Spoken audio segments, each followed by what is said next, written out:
Please دوستو میرے channel کو ضرور سبسکرائب کریں اور ساتھ ہی بیل آئیکن کو دبائیں تاکہ مزید آنے والی ویڈیو آپ تک پہنچ سکے۔ بسم اللہ الرحمن الرحیم۔ دوستو میں آپ کے سامنے آج حاضر ہوا ہوں ایک نئی ویڈیو کے ساتھ۔ جنت اور جہنم کہاں ہے؟ جنت ساتوں آسمانوں کے اوپر ساتوں آسمانوں سے جدا ہے، کیونکہ ساتوں آسمان قیامت کے وقت فنا اور ختم ہونے والے ہیں، جبکہ جنت کو فنا نہیں کیا جائے گا، وہ ہمیشہ رہے گی۔ جنت کی چھت عرش رحمان پر ہے۔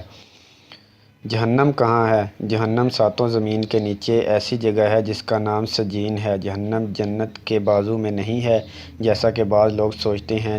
جس زمین پر ہم رہتے ہیں یہ پہلی زمین ہے۔ اس کے علاوہ 6 زمینیں اور ہیں جو ہماری زمین کے نیچے ہماری زمین سے علیحدہ اور جدا ہیں۔ دوستو مزید ویڈیو کے لیے میرے چینل کو ضرور سبسکرائب کر لیں تاکہ مزید آنے والی ویڈیو آپ تک پہنچ سکے۔ شکریہ۔